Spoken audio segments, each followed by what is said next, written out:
All right, hello everyone. I'm going to begin the Lab 7 overview here. Lab 7 is the first of a few labs that focus on plants, which we're going to cover in chapters 29 and 30. This Lab 7 focuses on 2 or 3 major groups of plants, known as our avascular plants or bryophytes, and our seedless vascular plants. For the seedless vascular plants, there are many different phyla that fall under seedless vascular plants, but we're going to focus on the main ones. Okay, so you'll come to know our mosses, our ferns, or our monolithites, and our lycopods or lycophytes. So here it says the plant kingdom can be divided into 3 major groups. Some of these groups consist of several related phyla. We will only examine the largest phyla within each group. So for bryophytes, which are avascular plants, they're broken up into 3 general phyla, but we focus on mosses. Okay. They are small and non-vascular plants. This means that they have no conducting tissues to conduct water or nutrients, and therefore have no roots, stems, or leaves. Okay, and they disperse their offspring through spores. Well, for all 3 groups, spores are going to be a topic, and we'll go into this more in depth in lecture. But spores are going to be a topic. It's a matter of how the spores contribute to the life cycle of a plant. So in this case, we'll talk about for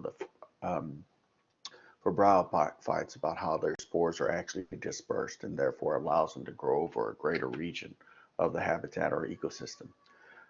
Modern seedless vascular plants, that's our second major group. These consist of ferns and what we call horsetails or equisetums, just to name a couple. And your lab's going to focus on ferns. And these are just your everyday ferns, are very common in people's houses or out and about. These are larger plants and they have vascular tissues. This vascular tissue is comprised of vessels or vascular tissue called xylem and phloem, which contribute to conducting water and nutrients. They still disperse, however, their offspring and spores. So in lecture, when we go over these 3 major groups, what I'll try to remember to emphasize, or what I will emphasize, is that transition of plants becoming better and better adapted to terrestrial life, okay, through evolutionary adaptation. Now the third group, which we will visit the next lab, notice I put 3A and 3B. These are known as our seed vascular plants. Okay, so ferns as well as horsetails, they have vascular tissue, but they're seedless. But the last group, which will be a lab itself next week, okay, these are our seed vascular plants, except they're divided into 2 groups, are gymnosperms because they produce naked seeds. What they mean by naked seeds is they're not encased, they're not enclosed, they're out in the open. Okay, the most popular of these are conifers. I see a lot of people having landscapers, pretty up their yard, and you see cycads. But as far as talking about these gymnosperms, conifers such as pines are the most popular, which produce pine cones. And if you catch the pine cone at the right stage of development, you can see seeds are in between those little what we call leaflets or sporophylls. The other group, and this last group that makes up our seed vascular plants, okay, they make up the vast majority of present day living species. Now your textbook doesn't say present day living, it will use extant species, meaning present day living species. Angiosperms are known as simply as flowering plants, but technically they're flowering and fruit plants. But any plant that produces a flower, that automatically lets you know it's an angiosperm. Now, is it always that easy? No. Okay. These guys have seeds that are enclosed within fruits. And the fruit, well, where is the fruit derived from? The fruit was at one time part of the flower. In other words, particular parts of the flower, if fertilization is successful, certain structures of the flower will transform or develop into the fruit with the seed enclosed. And we'll talk about this also in lecture. But these are also vascular plants. Okay? Again, we'll talk about it more and more. And I gave you a figure here that I believe I'll also have in lecture you'll see. Plant phylogeny based on plant morphology and molecular evidence. So here's our 3 groups. We start 1, 2, 3, but initially we get speciation occurring, And over here we have our non-vascular plants called our bryophytes, liverworts, mosses, and hornworts. Again, this lab will focus on mosses. Then it shows you here, we get another branch point, and now we get our vascular plants, but we get our seedless vascular plants, of which we're going to focus on. Okay, for seedless vascular plants, we're going to focus on certain species that fall into the two phyla, lycophytes and monolithites. But specifically for the lycophytes, I believe I have a spike moss, and then for monolithites, ferns. Okay, then next week's lab will focus on the third group, which are also vascular plants. Okay, our gymnosperms and our angiosperms. And for gymnosperms, you'll see in the lab, it'll focus on conifers called pines, and thus pine cones. And then angiosperms, we actually focus on angiosperms called monocots, specifically lilies, but that'll be next week's lab. So it's shown in here, and I'll show you again in lecture. And this is just restating what I said, so I'm going to move on ahead. I have this also on the first page of lab, and I had to go back and edit the PowerPoint because I realized I left it off and I need to explain this. As you go through each of the three activities, beginning with bryophytes, then moving on to our vascular or seedless vascular plants, which I believe are our monolithites, and then moving on to our lycophytes, okay, you're mainly going to see where it says gametophyte, and then you're going to see where it says sporophyte. Well, when you see gametophyte and sporophyte, what I'm referring to is what is called alternation of generations. This is applied to all three groups of plants, and you'll see me heavily apply this in lecture. Because in lecture, I actually go over plant life cycles. And I've only had feedback from one student directly who took botany at Texas State, and she told me, don't change a thing. Don't change a thing. Most students avoid botany, but it benefited her. So I said, okay, I'll continue to dish out the pain. All right, luckily for y'all, we mainly do multiple choice. But if you look here, alternation of generation, it's in reference to plants. What about plants? Their life cycle.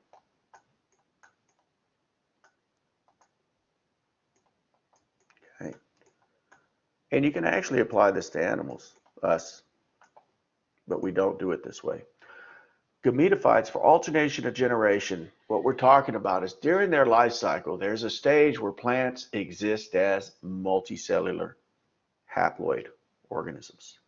And then there's a stage in their life cycle where they exist as multicellular diploid organisms. Okay? During that life cycle where they exist as a multicellular haploid plant, okay, we call them a gametophyte. But eventually what happens is this life cycle is responsible for producing the other stage of the life cycle called the sporophyte, the diploid stage. And then this diploid stage of the plant's life cycle is responsible for producing the gametophyte stage or the haploid stage of the life cycle. So they're tied in one to the other. In lecture, I will talk to you about how bryophytes, avascular plants, the gametophyte is the dominant generation. That means throughout the life cycle of that one plant, you will always see it at a minimum present as a multicellular haploid organism, a gametophyte.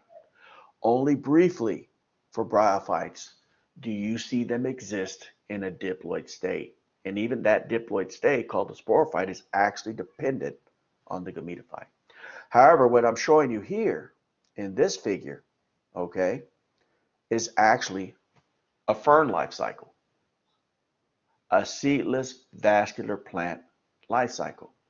And we will talk about how, as we go from avascular bryophytes to seedless vascular plants, okay, such as ferns, which form the plant is present in for the majority of its life cycle begins to shift. So when you're looking at a seedless vascular plant such as a fern, throughout its life cycle, at a minimum, what you will see is a plant as a multicellular sporophyte. Okay? So when you look at the ferns, their classic structure is this. These are called fronds. This will be part of your lab that you'll have to label the fronds as well as all the details of the frond. It's a diploid structure that comes off this thing here called a rhizome, which is also diploid tissue. So it's all made up of diploid cells, therefore it's all diploid tissue. Okay? And for seedless vascular plants such as ferns, there's only a brief moment where you will see it exist in its other form, which is a multicellular gametophyte. And for ferns, that multicellular gametophyte tends to have a heart shape to it. You will also see this as part of your lab that you will have to label. Okay? And then in the next week's lab, Lab 8, we'll focus on seed vascular plants. And what I'll point out is the gametophyte part, or what we call generation of the plant life cycle. Not only does the gametophyte structurally get even smaller to microscopic, but it's a much briefer part. Okay, so in general for vascular plants, when you look at a vascular plant throughout its life cycle, at a minimum, you will see this. It exists as a multicellular sporophyte plant. For bryophytes, avascular, at a minimum, they exist as this. So when you see these terms, look at this alternation of generation. Okay, you can also see here where it mentions spores, okay, or where it mentions gametes. You are expected to know you've all should have had 1406 or a comparable course. So the N and the 2N, y'all should know what that means. Okay? If you don't, look up your previous semester's information. Hopefully you have it. Or if you're using the textbook that I recommended, go back in the textbooks to chapters 11 and 12. And they'll talk about what the N and 2N means. Okay? So again, this is some of the information, okay, and you can notice for activity 1, you'll focus on bryophytes, specifically mosses. Notice you'll have A says gametophyte generation, and then sporophyte generation. Again, that's referring to the life cycle of the plant. It has 2 generations. It either exists as a gametophyte generation and or a sporophyte. Sometimes you see both present at the same time, especially for bryophytes.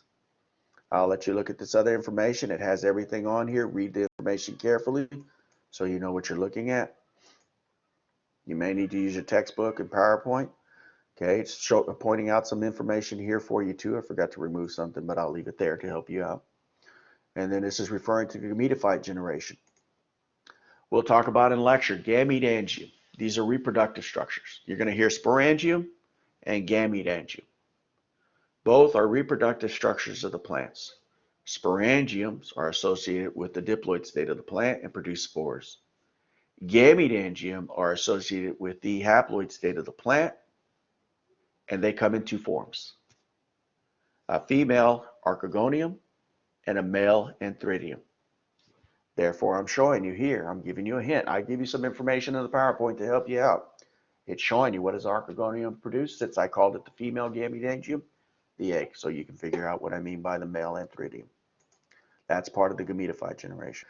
In the case of bryophytes, okay, you definitely there are times where you see both generations present, and the sporophyte generation is dependent. It is actually growing out of the archegonium of the gametophyte.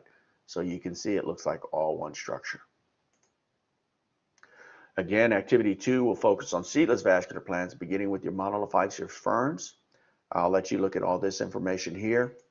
I expect you all to work through it. Everything's here in the figures. This is showing you what we call a rhizome. If we were in person, I would show you our rabbit foot fern that our lab technician Joe keeps healthy. Love this fern. It's great. It usually works better than the figures that I give you. This right here, it looks like it has these hairy tarantula legs coming out, but these legs here, what look like furry, hairy tarantula legs, they call it rabbit foot. I think it should be tarantula fern. But these are rhizomes. And growing out of the rhizomes are these structures, which are called fronds. But when they initially start to grow out, we call them fiddleheads, not fronds. So initially when they grow out as fiddleheads and then fronds. And these are just different types of ferns. Again, my favorite is the rabbitfoot fern. No offense to lemon button and asparagus and Korean and all that. And then when you look at the ferns, okay, when you come back here, when you look at the ferns, you can see they're telling you these little things here. We tend to just call this a whole leaf, okay? But it's called a frond, and these little things are called pinna, but I call them leaflets. Primarily with our rabbitfoot fern in person, okay? Sometimes it's only in the fall, sometimes it's in the spring. We will take a look at the frond, and we will look at the underside of the frond. And sometimes what we see on the underside of the frond are these things. On other plants, such as a dragon tail fern, they look more like this. They're not as clearly round. Okay, they're kind of oblong, odd shaped, but you can still see them on the underside of the leaf. These little things, round or roundish, represent clusters of sporangium that we call, in plural, sori, or singular, sorus.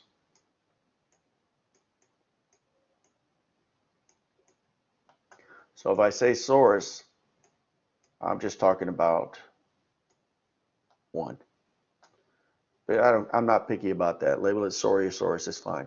You find them on one side. If you do not find these sori or sorus on the underside of these individual leaflets that make up a frond, then we just simply refer to it as a vegetative leaflet. Okay. Again, you'll get a picture like this. I'll let y'all work that out there. And then the last activity is still seedless vascular plants, but we're looking at our lycophytes, specifically our pods.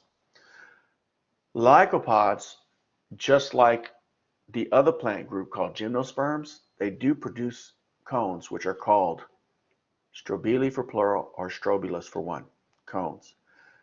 But these cones are different in nature and in shape. So this is why I put this figure here. Okay, Selaginella strobili. Okay, one that falls under in general are lycophytes. This right here doesn't look anything like the classic cone we think of, a pine cone. But what they're trying to show you is what looks like this. If they could show it to you in detail, okay, the longitudinal section that's stained, it would look like this. So these figures here that I'm showing you are representing this here. Okay, and when you look at this, instead of having leaflets like we have on a frond of a fern, instead they call them sporophylls. And these sporophylls sometimes are supporting these little sac-like structures, which they're showing you here. So down here, these are your sporophylls. Now, depending on the physical characteristics of the sac-like structure that they're supporting, these sporophylls can be referred to as micro or mega. Now, what determines whether it's a microsporophyll or a megasporophyll? It has to do with the type of sporangium or sporangia, spore-producing structure. Does it look like this, or does it look like this? It's up to you to figure out which is which. What's inside of these sporangium, okay, instead of a IUM for one, what's inside of these sporangia are spores that have been produced, and it's up to you to figure out the rest. I think you can kind of figure out if you look at micro versus mega, okay? So make sure you label those parts. We will start with this on a Tuesday. So we should cover some of bryophytes at least, and maybe a little bit of the avascular or seedless vascular plants some to help you finish it off. But try to make sure you look at this lab beforehand, okay, before we go into lecture on Tuesday. All right, y'all take care. I'm gonna stop the recording. Bye.